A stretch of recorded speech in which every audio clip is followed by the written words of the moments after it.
जी, तो बच्चों कैसे हैं आप? मैं उम्मीद करता हूँ कि आप सब ठीक होंगे। और आज की वीडियो शुरू करते हैं। आज की वीडियो में हम शॉर्ट क्वेश्चन आंसर्स को जो है हल करेंगे, ठीक है। So let's talk about short question answers of this chapter.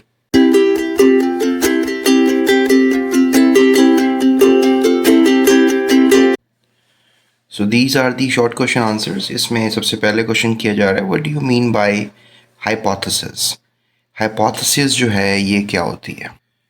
Hypothesis basically एक टेंटेटिव एक्सप्लेनेशन होती है ऑब्जर्वेशन की। यानी कोई चीज़ जब आप ऑब्ज़र्व करते हैं, कोई चीज़ जिस तरह आपने ये ऑब्ज़र्व किया कि जब माइक्रोस्कोप नई नई डिस्कवर हुई थी, आपने मुशाहिदा किया कि सेल में न्यूक्लियस होता है।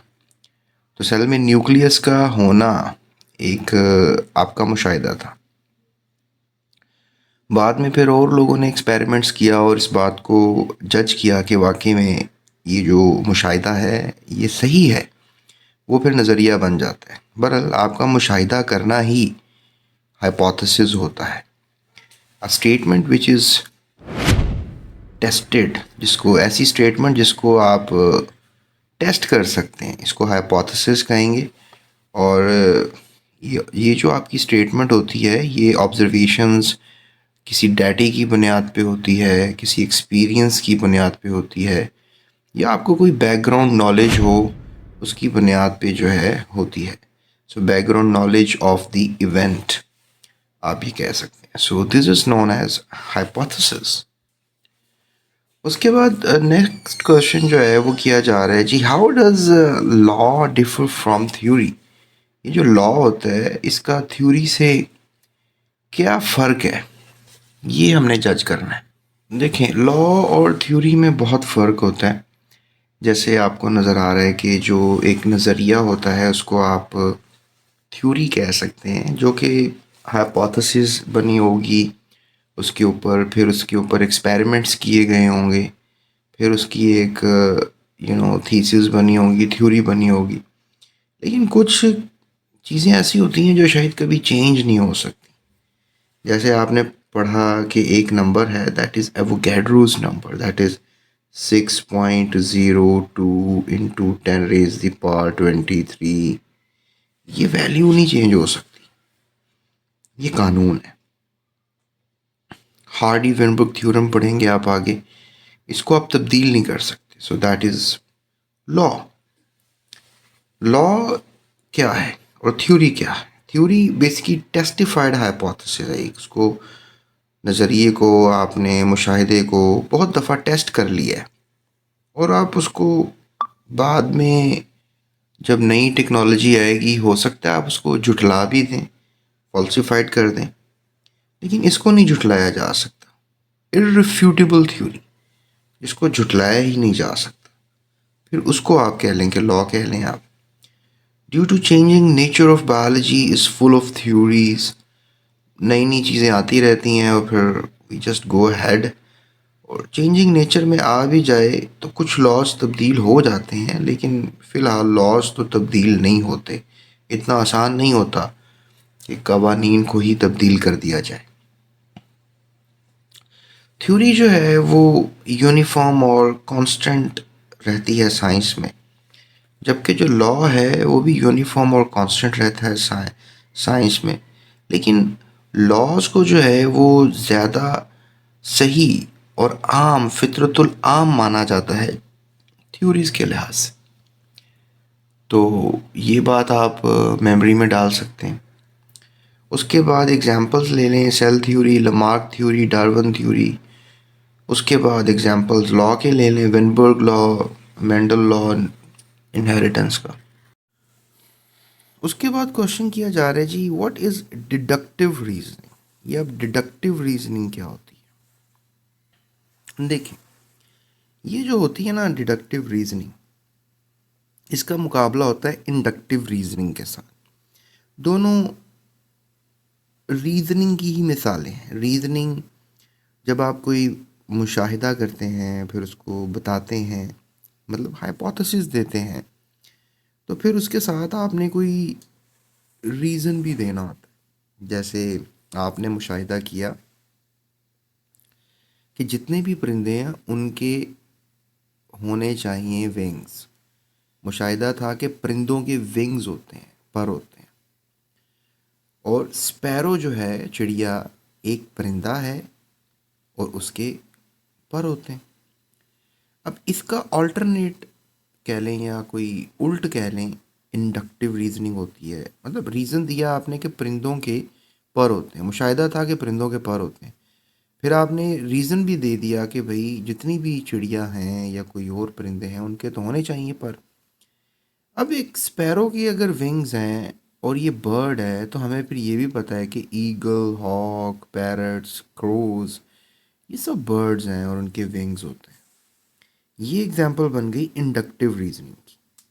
ठीक है, आप थोड़ा सा प्योरीफाई कर लेते हैं नॉलेज को यहाँ पे, जिसमें स्पेसिफिक कंक्लूजन से आप जर्नल की तरफ जाते हैं। अमूमन आपको टीचर्स यही समझाते हैं, लेकिन यहाँ आप जर्नल से स्पेसिफिक की तरफ जाते हैं। ठीक है, सॉरी, यहाँ पे जर्नल टू स्पेसिफिक जाते हैं और यहाँ से स्पेसिफिक टू जर्नल जाते हैं। ये बात आपने याद रखनी। ठीक है, उसके बाद फिर सवाल कर लेते हैं आपसे कि बताएं जी, वैक्सीनेशन क्या है। और इसकी तो बहुत बड़ी कहानी है vaccination. It's not a small story प्यारे बच्चों। कभी मैं आपको स्टोरी सुनाऊंगा, ये भी। अभी फ़िलहाल वक्त को बचाते हैं और इसका जवाब देते हैं आपको कि वैक्सीनेशन क्या होती है। देखिए, जो वायरसेस होते हैं ना, या मरे हुए बैक्टीरिया होते हैं, ये बॉडी में डाले जाते हैं। मरे हुए मतलब मरे हुए या मरने के काबिल, माइल्ड मरे हुए यू कैन से, मतलब जिनका बीमारी फैलाने से कोई ताल्लुक ही नहीं है, लेकिन जानदार हैं। ये कुछ ऐसे ही है जैसे आप कोई बॉडी मर गई और आप उसको खा लें। ठीक है, जैसे वायरसेस मर गए, आप खा लें उनको, लेकिन खाना नहीं है, पेट में नहीं डालना, खून में डालना है। तो इसको वैक्सीनेशन कहते हैं। ठीक है, और बैक्टीरिया की वैक्सीनेशन आप टेटनस के इंजेक्शन से करवाते हैं। फिर ये आपके सामने हेपेटाइटिस और पोलियो की वैक्सीनेशन नज़र आ रही है। पोलियो और हेपेटाइटिस वगैरह, इनकी वैक्सीनेशन आप कर लेते हैं। वैक्सीनेशन या ये शॉट्स जो आपको मिलते हैं, ये बड़ा पुराना अमल है।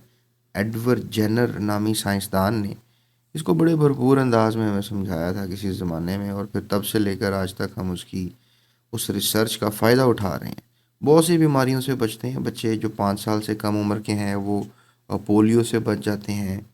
काली खांसी लग जाती है, ये कान पेड़े होते हैं, मम्प्स कहते हैं इनको, खसरा होता है बच्चों को। तो ये शॉट्स वगैरह दें, मतलब आप डेड ऑर्गेनिजम्स बॉडी में खून में डालें, मसल्स में डालते हैं, खून में चले जाते हैं। तो मतलब डायरेक्ट खून में नहीं, इंट्रावीनियस इंजेक्शन नहीं हम लगाते इसका हम इंट्रा मस्कुलर इंजेक्शन लगाते हैं। अमूमन यही होता है, आई वी नहीं लगता, आई एम लगता है, इंट्रा मस्कुलर। उसके बाद जनाब क्वेश्चन है कि क्लोनिंग के ऊपर बात करनी है। नेक्स्ट शॉर्ट क्वेश्चन है, उसकी बात करते हैं।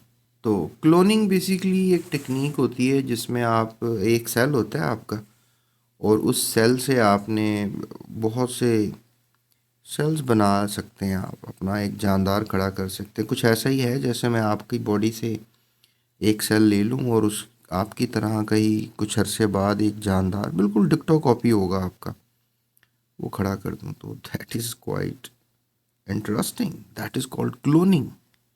क्लोनिंग एक टेक्निक है जिसमें आइडेंटिकल कॉपीज़ बनाई जाती हैं, और ये मेथड कोई सेक्स के बाद नहीं होता। दैट इज़ एसेक्सुअल, यानी आपकी बॉडी से सेल लेना जो है, that is not kind of a sex process. तो एसेक्सुअल प्रोसेस होता है, और म्यूटेशंस वगैरह भी की जा सकती हैं, लेकिन अगर सेक्सुअल प्रोसेस हो। लेकिन जब ये एसेक्सुअल प्रोसेस होता है तो उसमें तब्दीलियाँ नहीं आती। म्यूटेशन का लफ्ज़ तब्दीलियों को ज़ाहिर करता है। तो इसमें स्कॉटलैंड का साइंसदान है, और उसने सबसे पहले जो है एक बकरी डॉली बनाई थी। ठीक है, उसकी रिसर्च आप पढ़िएगा, ये 9 क्लास में भी लिखी हुई है, चैप्टर नंबर बायोटेक्नोलॉजी है शायद कोई, या 10 क्लास में लिखी हुई है। तो वहाँ पे आप इसको पढ़ सकते हैं। और बहुत सी मेमेलियन स्पीशीज़ जिस तरह चूहे, बकरियाँ, हम क्लोन कर चुके हैं। इंसानों की क्लोनिंग पे तो पाबंदी है, तो ये है सारा, ठीक है।